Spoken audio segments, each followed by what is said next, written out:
Mesdames, Messieurs, bonsoir. Bienvenue à cette édition du 20h sur Equinox Télévision. 40e édition de la fête de la musique, célébration dans une danse de colère. Des artistes camerounais revendiquent un statut. Ils sont allés remettre un mémorandum au Premier ministre chef du gouvernement, Chief Joseph John Gouté. Laurent Koudou Bagbo dans la Maison de Dieu pour se ressourcer. Le président du Front populaire ivoirien a remercié le Seigneur pour son retour presque miraculeux dans son pays. Il est arrivé par surprise à la cathédrale Saint-Paul d'Abidjan. Retour sur les temps forts de cet événement dans le 20h.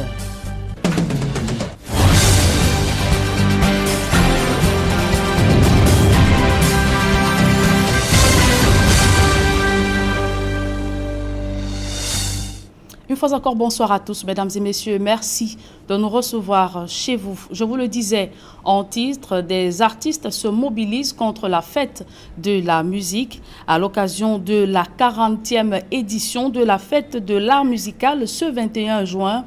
Ils dénoncent l'absence de statut pour des artistes au Cameroun. La campagne lancée sur les réseaux sociaux fait mouche dans un contexte de paupérisation dans ce milieu. Théophile Tchunke et Donald Brice Kamgan. Lady Ponce, Aïdjo Mamadou, Atebas, Doniel Wood, entre autres, la campagne 021 juin de la ZIC a pris de l'ampleur des dimanches sur les réseaux sociaux. Mettant en exergue les conditions de vie difficiles des artistes, les initiateurs estiment qu'il n'y a aucune raison de parler de fête de la musique. L'artiste Hervé Ngebo a joint sa voix à la campagne. L'artiste est paupérisé et vous savez que les conditions ne sont pas toujours favorables pour l'émulation des artistes dans ce pays. Nous qui avons comme ça la chance de voyager de temps en temps, on voit comment ça se passe ailleurs. Le Cameroun n'est pas un pays à part. Les mêmes choses peuvent être rééditées ici et que l'artiste puisse véritablement vivre de son art. Le statut de l'artiste au Cameroun, c'est le cœur des revendications des acteurs de la campagne en faveur du boycott de la fête de la musique. André Maritala pense qu'il permettrait de dessiner les contours de la profession d'artiste de l'art musical. Le statut de l'artiste veut dire que si un artiste est malade, s'il n'a pas travaillé, qu'on puisse permettre que toutes les structures qu'on met à sa disposition puissent permettre qu'il puisse retrouver son équilibre. Plusieurs artistes sont décédés dans la misère ces dernières années au Cameroun. La corporation dénonce les querelles autour des droits d'auteur, un conflit qui se prolonge au détriment de l'intérêt des créateurs des œuvres de l'esprit, dénonce André Maritala. Je crois que beaucoup de fonctionnaires ont trouvé que dans ce contexte-là, ils peuvent profiter pour grignoter, toucher de l'argent qui ne leur appartient pas et laisser l'artiste comme ça. C'est triste, mais c'est la vérité. Dans un pays frais comme la Côte d'Ivoire, avec 10 millions, les artistes sont déjà même, ils sont fâchés parce que quand on leur dit, voilà, tu vas venir toucher 10 millions, ils disent qu'ils méritent mieux. Vous voyez que, et pourtant nous sommes un très très grand pays au firmament de l'art. La 40e édition de la fête de la musique se célèbre dans un contexte marqué par la pandémie à coronavirus. Depuis mars 2020, le gouvernement a procédé à la suspension des regroupements en application des mesures contre la maladie. Et à Yaoundé, les artistes tout en colère sont allés remettre un mémorandum au Premier ministre chef du gouvernement pour revendiquer un statut de l'artiste en vue d'une éventuelle amélioration des conditions de vie. On fait le point dans ce reportage de Rodrigue Ngassi et Gizogo. La fête de la musique 2021 rime avec la colère des artistes au Cameroun. Regroupés au sein du collectif 021 juin 2021 sans musique, ils ont plutôt choisi de faire tenir au gouvernement un mémorandum sur le statut de l'artiste au Cameroun. Malgré la pluie qui s'est abattue sur la capitale, après l'escale du ministère des Arts et de la Culture, ils ont afflué au Premier ministère avec l'espoir de remettre leur mémorandum au Premier ministre en main propre. Dans les services donc de la primature, les artistes font face aux forces de sécurité. Et puis, il vous remet une décharge pour attester que vous avez déposé un mémorandum à ce niveau où il reste. C'est ça la procédure chez nous. Donc il n'y a pas possibilité de rencontrer. Faute de pouvoir rencontrer le Premier ministre, ils vont se résoudre à déposer leur mémorandum à l'attention du chef du gouvernement. Puis ils exécutent l'hymne national.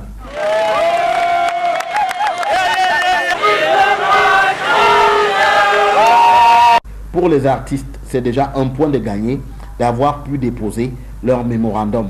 021 juin 2021, Sans Musique a réussi administrativement parce que nous avons accompli notre promesse. Nous avons déposé le mémorandum au MINAC et au Premier ministère. Nous sommes là avec tous les artistes parce que nous voulons que le statut de l'artiste sorte des bureaux où c'est bloqué et que ce soit validé par le gouvernement et la législation du pays. Mais ils considèrent surtout qu'il s'agit d'un test avant d'envisager une autre étape dans leurs revendications. Ce n'est que le début, donc nous attendons le retour. Nous avons engagé la procédure. Maintenant, nous allons vérifier la bonne foi des institutions qui ont reçu notre correspondance. Nous verrons par leur bonne foi, nous verrons à quelle étape passer pour la suite. Au Cameroun, la question du statut de l'artiste s'apparente à un véritable serpent de mer, la question étant évoquée depuis plusieurs années sans pour autant être solutionnée. Il est désormais question d'un statut des artistes en cours d'examen par des experts au ministère des Arts et de la Culture. Évoquons à présent cet accident de la route qui a fait 2 morts et une vingtaine de blessés à Baganté dans la région de l'Ouest. Selon notre reporter, un excès de vitesse serait à l'origine de ce drame. Jérôme Narcisse Sobzé. Des images qui témoignent de la profondeur du choc. Ce bus de l'agence Charter Express a fini sa course dans ce ravin ce lundi 21 juin 2021 aux environs de 14 h après plusieurs tonneaux.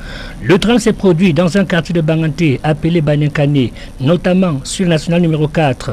En promenant Yaoundé avait à bord 70 personnes. Ce véhicule s'est rendu à Konsamba dans le Mungo. Selon les premiers témoins, ce camion coincé dans cette position et contenté de remorquer serait à l'origine de cet accident. Le bus de l'agence Charter Express qui d'après toutes sources roulait à tombeau ouvert et sous une pluie battante, malgré les plans de signalisation, n'aura malheureusement pas le temps de freiner. Percutera tout d'abord ce gros porteur de l'agence Binan Voyage avant de finir sa course dans ce ravin. Trouver le Binan qui est venu garder devant parce qu'il a vu qu'il y a un obstacle devant. Et lui est venu seulement pour doubler. En doublant, il y a une voiture qui est montée. Et quand il menace sur Binan, c'est pour jeter en bourse. Sur les lieux du drame, 2 femmes perdront la vie. Rendus aux cliniques de l'UDM où ont été évacués tous les blessés, le bilan est aussitôt fait. Mais nous avons reçu au moins 70 blessés et parmi les 70 blessés, les jours des uns et des autres ne sont pas en danger parce que nous essayons de stabiliser tout le monde pour qu'une prise en charge globale puisse être faite au bloc opératoire. Bon, il est à signaler également qu'il y a quelques cas qui nous inquiètent réellement parce qu'il y a des cas de fracture du bassin. Bon, donc nous attendons avec le chirurgien ce qu'on va faire au niveau du bloc opératoire. Aussitôt informé, le préfet du département du Ndé, Ernest Ewango Boudou, est venu s'enquérir de la situation. Nous sommes rendus, on a constaté qu'il y avait 2 corps, une jeune dame et une maman, et pratiquement une 60aine de blessés. Bon, parmi les blessés, tels que les médecins nous ont dit au niveau de l'hôpital, il y a 18 dont les cas sont un peu préoccupants, c'est-à-dire 18 cas graves, mais le reste c'est des blessures légères. Au moment où nous quittions les lieux, cet enfant, âgé d'environ 3 ans, se retrouve sans parents. Une enquête est désormais ouverte afin de dégager les responsabilités des uns et des autres. La police met aux arrêts 10 présumés trafiquants de drogue. Ils ont été pris en flagrant délit de possession d'un important stock de ces stupéfiants au lieu d'Ingwele. C'est dans le 4e arrondissement de la ville de Douala. Retour sur les faits avec Innocent Abega et Sedingding.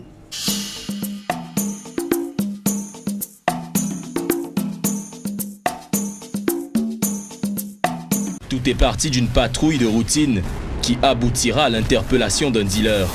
Ce dernier, après exploitation, donnera des informations aux éléments du groupement mobile d'intervention GMI sur un réseau de trafic de drogue dans l'arrondissement de Douala 4, au lieu d'Ingwele. Immédiatement, le commandant du GMI sous instruction du délégué régional de la Sûreté nationale va mettre en branle la BAC, la brigade anticriminalité du GMI, pour une descente sur le site. Une opération musclée qui nécessite une préparation minutieuse qui se fera entre 4h et 5h du matin. 6h, le commandant Awa et ses hommes de la BAC débarquent sur les lieux. Une fois sur place, un premier domicile est identifié comme suspect par les hommes de la BAC.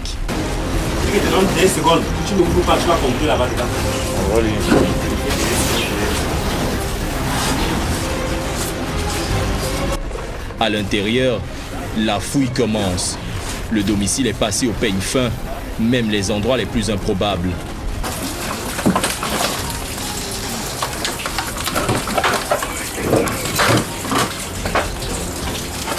À la clé, la découverte de cristaux de cocaïne et un sachet contenant des pièces de monnaie, a priori une partie de la recette des ventes de la drogue, ainsi que des objets probablement issus de contrebande.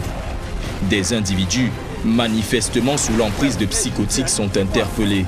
Parmi, le présumé chef de gang, un dénommé Paolo, déjà sous le coup de 18 mois d'emprisonnement à la prison centrale de Newbel, dont il n'a purgé que la moitié.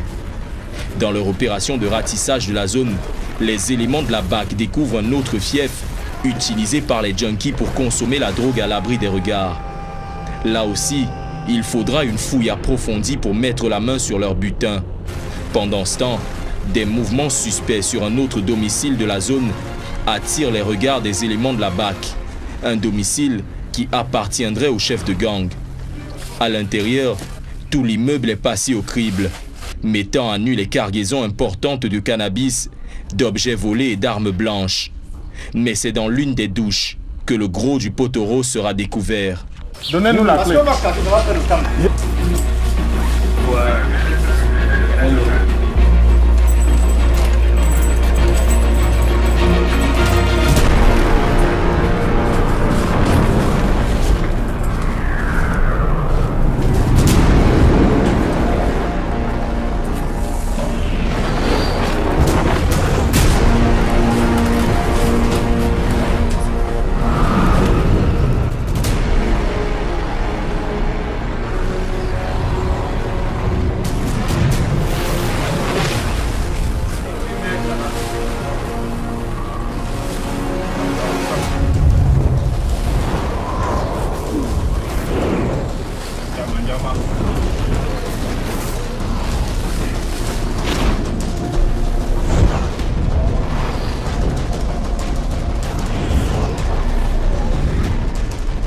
Une fois la fouille terminée, les individus interpellés ainsi que les objets saisis et la drogue sont embarqués sous le regard stupéfait des riverains qui ignoraient tout du sombre business qui se tramait à leur nez et à leur barbe.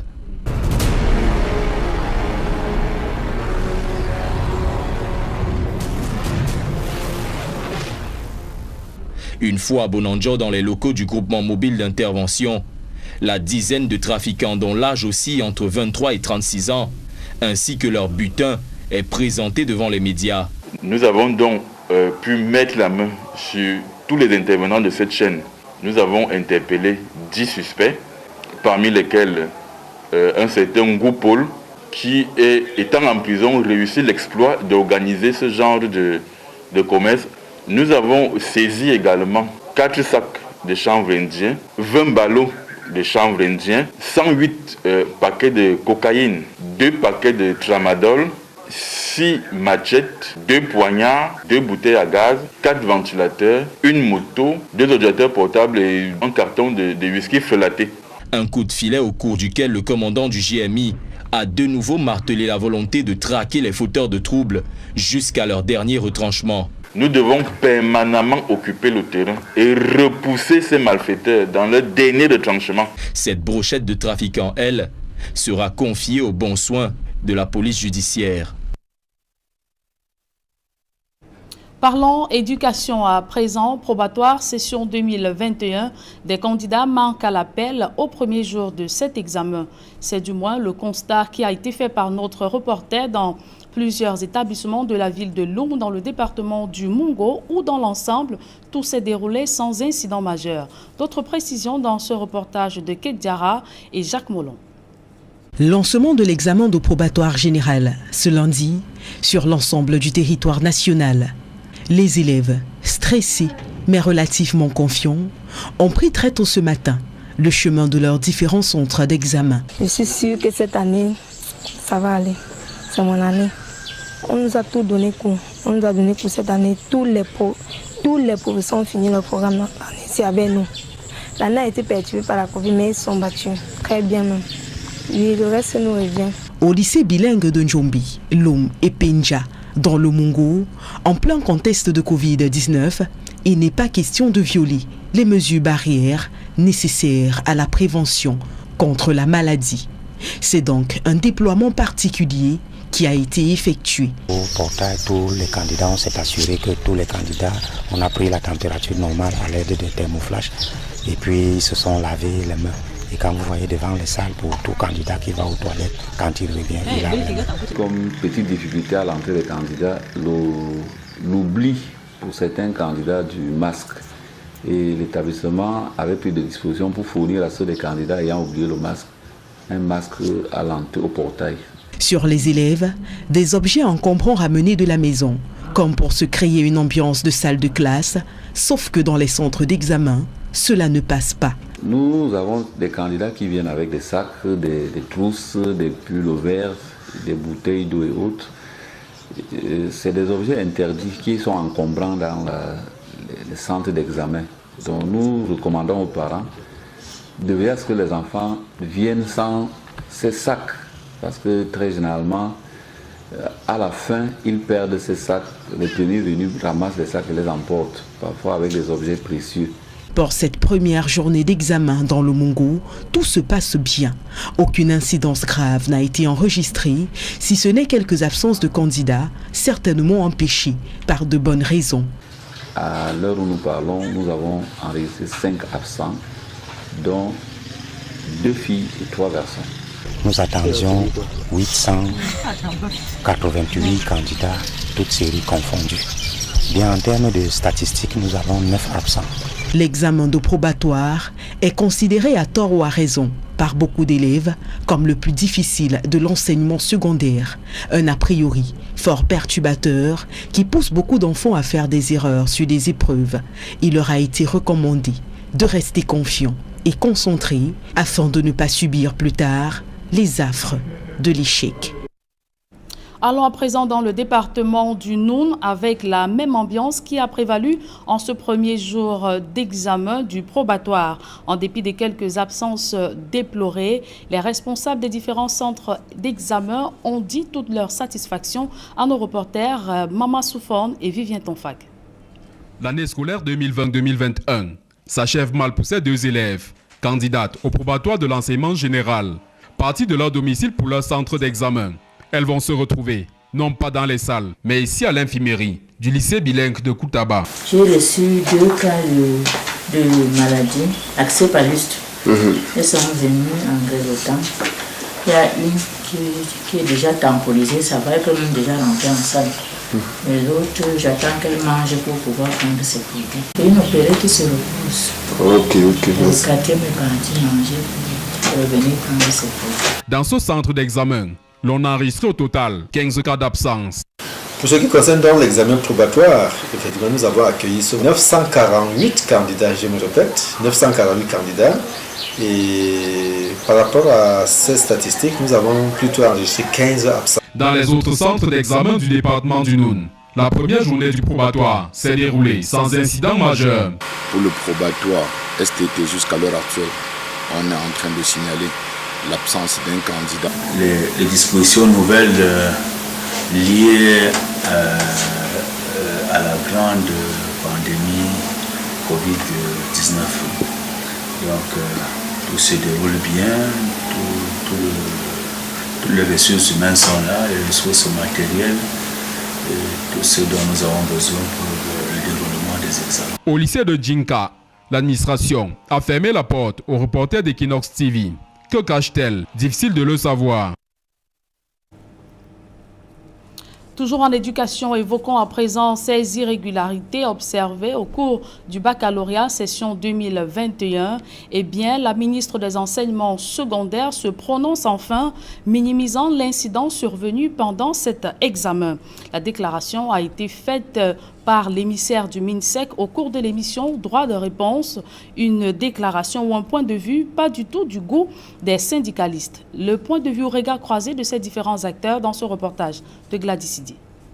Les candidats au baccalauréat de l'enseignement général estiment qu'ils ont été piégés durant cet examen. L'approche pédagogique par compétences enseignée durant toute l'année scolaire n'a pas été prise en compte durant l'examen. Les épreuves proposées étaient plutôt calquées sur le modèle de l'approche par objectif, selon les plaintes des candidats et des enseignants. Cependant, pour le ministère des Enseignements secondaires, l'on ne saurait parler de piège. Piégé, peut-être pas. Je crois que ce n'est pas de ça qu'il est question. Les enseignements dispensés, à mon avis, je pense que ça relève des contenus des leçons. Et les contenus n'ont pas failli à un seul instant. Par contre, on peut reprocher à ces sujets d'examen le fait qu'ils n'aient pas été conçus sur le modèle des évaluations selon l'approche par les compétences. Je crois que c'est là qu'il y a un problème. Mais quant au contenu, les contenus sont corrects. Le hic vient seulement de ce que la deuxième partie, qui porte sur les compétences, n'est-ce pas, n'est pas apparue ici. Si ce communicant du ministère des Enseignements secondaires semble minimiser le problème, les enseignants de leur côté évoquent de graves conséquences que ces dysfonctionnements pourraient avoir sur les résultats de cet examen. Sur les épreuves, il y a eu quand même deux types de problèmes. Le premier type concerne les contenus et c'est uniquement le sujet 3 de géographie en série littéraire. Il y a donc eu un problème avec ce contenu du sujet 3 en géographie série littéraire. Évoquant d'autres irrégularités ayant entaché le bon déroulement de cet examen, l'enseignant invite les responsables du ministère à évaluer la gravité du dommage causé aux candidats afin d'en tenir compte durant les corrections. Nous avons des candidats qui en ce moment sont assez stressés. On a des parents qui sont stressés, on a des enseignants qui se posent des questions. Il faut que le ministère des Enseignements secondaires mette sur pied une équipe d'experts. Cette équipe d'experts, sur la base d'un certain nombre de critères précis, doit évaluer la gravité du dommage. Et après avoir évalué cette gravité, il sera possible à ce moment-là de décider de la forme de la correction qu'on peut apporter au dommage qui a été causé. Depuis la fin du baccalauréat de l'enseignement général, de nombreux enseignants ont fait part de leur intention de boycotter les corrections. Les élèves, de leur côté, font savoir qu'il est hors de question de rater leur année scolaire à cause d'une faute qui doit être imputée aux responsables de l'éducation. Cette sortie des communicants du ministère des Enseignements secondaires ne semble pas calmer les tensions. Ordonnance du 26 mai modifiant et complétant certaines dispositions de la loi du 17 décembre 2020 portant loi des finances de l'exercice 2021. Le chef de l'État, Paul Biya, a promulgué ce jour le texte délibéré et adopté par le Parlement. Le dit texte portant augmentation du budget de 5 235 milliards 200 millions de francs CFA. Nous y reviendrons dans nos prochaines éditions. Bicéphalisme à la chefferie de Bagam, la suite de l'affaire compromis. Le préfet des Bamboutos a tenu une réunion avec les deux parties en conflit pour tenter de ramener le calme. Loin d'être terminé, l'affaire promet des rebondissements. Vivien Tonfac. Un grand pas vers la sortie de crise qui paralyse le bon fonctionnement de la chefferie supérieure de Bagam a été franchi. Le testament exigé par les princes frondeurs vient de leur être présenté. Fontaine dossier Dieudonné, je succède comme chef supérieur Bagam et chef de ma famille. Je n'ai pas vu un seul de cette joie-là et d'être résumé être le successeur de mon père.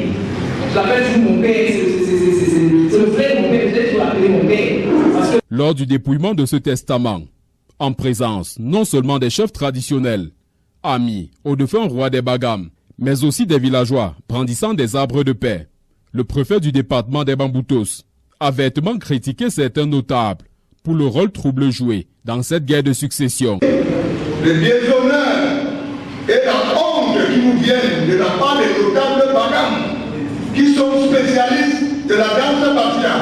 Un pas devant, je pense que ceux qui ont tort vont avoir leurs résultats, leur récompense. C'est inévitable. Surtout pour Bagam. Merci. Oui, ils vont frapper. C'est inévitable. Et d'ailleurs, ceux qui ont contribué, qui ont tenté de me tromper le premier, que c'était Célestin qui était chef. Ils étaient 3 à 2, sont déjà morts.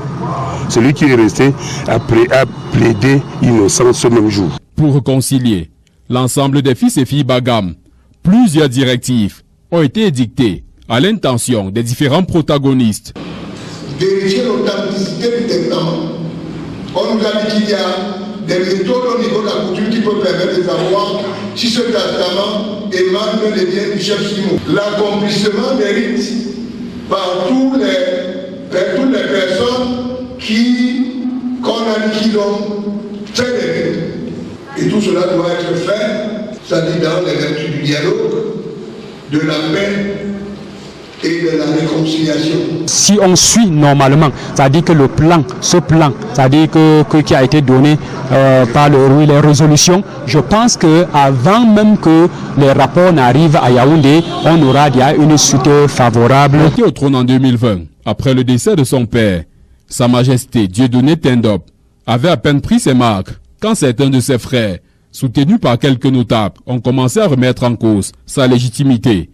Si telle était réellement leur préoccupation, l'on serait tenté de croire que Bagam est donc bien parti pour recouvrer sa quiétude d'antan. Hors de nos frontières, de retour en Côte d'Ivoire, Laurent Gbagbo rend grâce à Dieu. Il a fait sa première apparition à la cathédrale Saint-Paul d'Abidjan au Plateau. Le président du Front populaire ivoirien était acclamé par des milliers de ses fans. Les temps forts de cet événement, c'est à suivre. C'est la fête des hommes. Il faut qu'on sente cela. Alors, j'ai décidé qu'un homme représente tous les hommes aujourd'hui. Je vais demander au président Gbagbo de me faire l'honneur.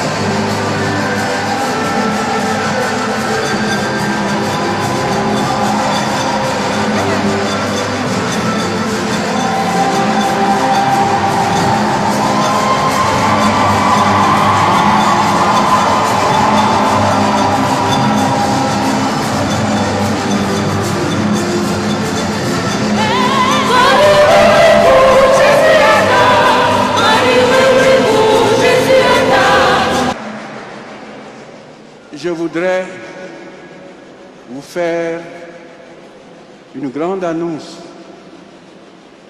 Président Laurent Gbagbo, est-ce que vous me le permettez?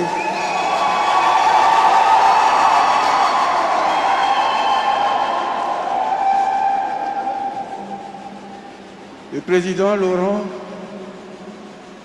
a été baptisé catholique, mais dans son cheminement, à un moment donné, il a quitté l'église pour se faire évangélique.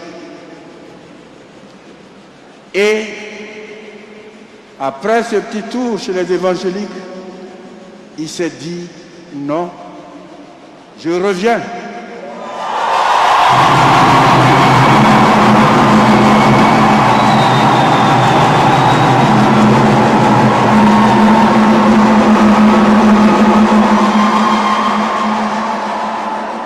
Je reviens dans la religion dans laquelle j'ai été baptisé. Mais alors, en revenant, il dit ceci: oui, j'ai été baptisé, mais catholique j'ai porté uniquement le nom. Mais maintenant que je reviens, je veux être un catholique militant.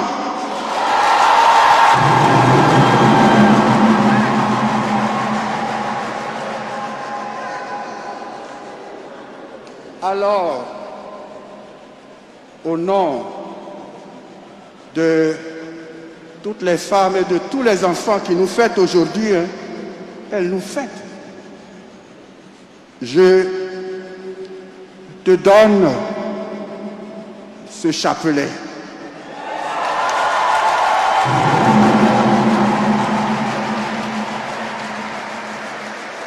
Voilà. Alors, en te donnant ce chapelet,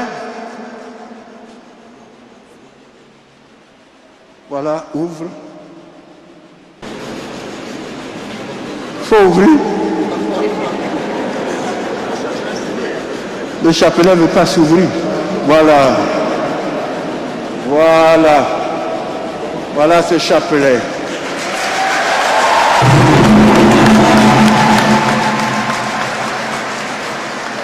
Je vous confie à la Vierge parce que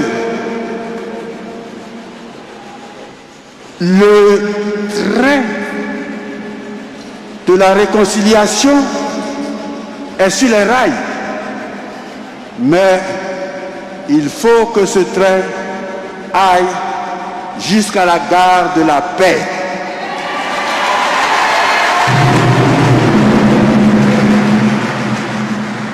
La Vierge vous accompagnera pour que cela soit vraiment une réalité pour toute la Côte d'Ivoire. Encore une fois, bonne fête de papa. Vous venez de suivre les temps forts de cette cérémonie à la cathédrale Saint-Paul d'Abidjan Plateau où Monseigneur Jean-Pierre Coutois a donné ou remis un chapelet à Laurent Koudou Gbagbo.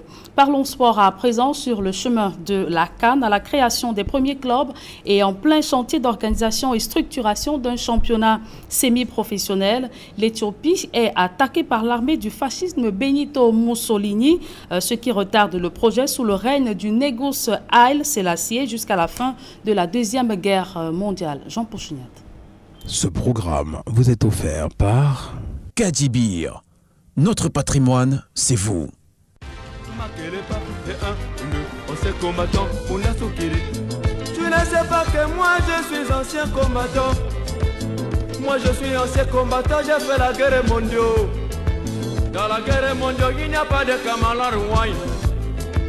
Dans la guerre mondiale, il n'y a pas de pitié, mon ami. À partir de 1930, la fièvre du football n'épargne plus un seul pays africain, avec des équipes qui naissent par-ci par-là, malgré la détermination affichée des colons blancs à manœuvrer dans l'ombre pour garder la main mise sur un sport pratiqué désormais par le plus grand nombre de Noirs. La guerre mondiale, ce n'est pas beau, ce n'est pas beau. Quand vient dans la guerre mondiale, tout le monde est cadavre. Quand vient dans la guerre mondiale, tout le monde est cadavre. Tenant à apprivoiser ce ballon de foot qui rebondit un peu partout sur le continent, le Négus Haïlé Sélassié, à peine au pouvoir depuis le 3 avril 1930, voit son pays attaqué le 3 octobre 1935 par l'armée italienne du fasciste Benito Mussolini. Ce néo-impérialiste a hâte d'annexer l'Éthiopie pour laver la déculottée subie à la bataille d'Adowa le 1er mars 1896 sous le règne de l'empereur Ménélique II. Popolo italiano e il regime fascista sono una unità compatta, infrangibile, formidabile, che può sfidare come sfida tutti i suoi nemici e anche l'andare del tempo.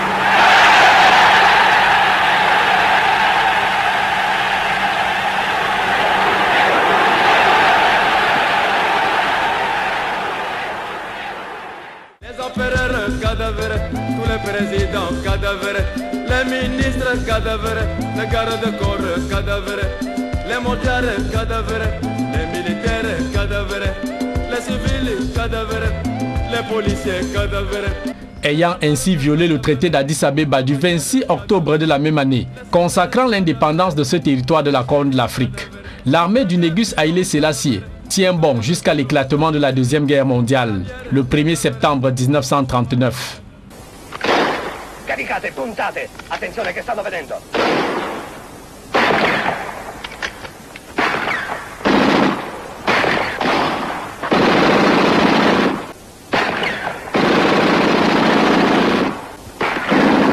Avanti!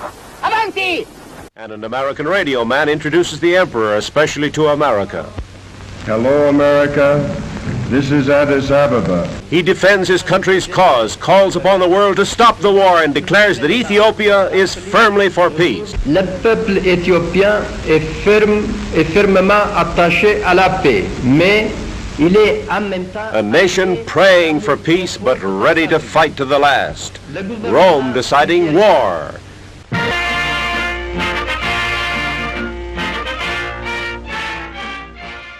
Les gendarmes cadavres, les travailleurs cadavres, les sommaires cadavres, tes chéris cadavres, ton premier bureau cadavre, ton deuxième bureau cadavre, la bière cadavre, le champagne cadavre, le whisky cadavre, le vin rouge. L'Éthiopie tord sans rompre jusqu'à l'arrivée des troupes britanniques, belges et la première division française libre. Addis Abeba est libérée le 5 mai 1941.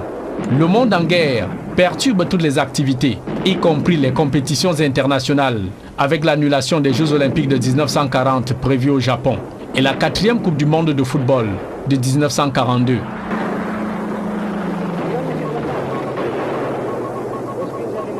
Même après le départ des troupes de Benito Mussolini de l'Éthiopie, la communauté italienne cantonnée à Addis Abeba manifeste toujours son racisme, redoutant de perdre la supposée supériorité illusoire sur les Noirs.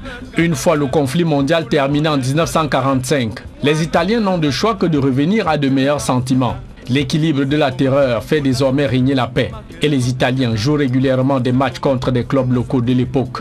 Relate l'homme d'affaires éthiopien Tadele Tessema, dont le père fut sociétaire du club de Saint-Georges d'Addis Abeba.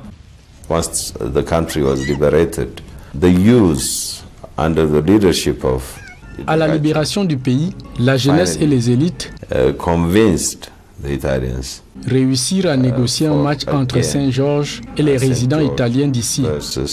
The Italian community here.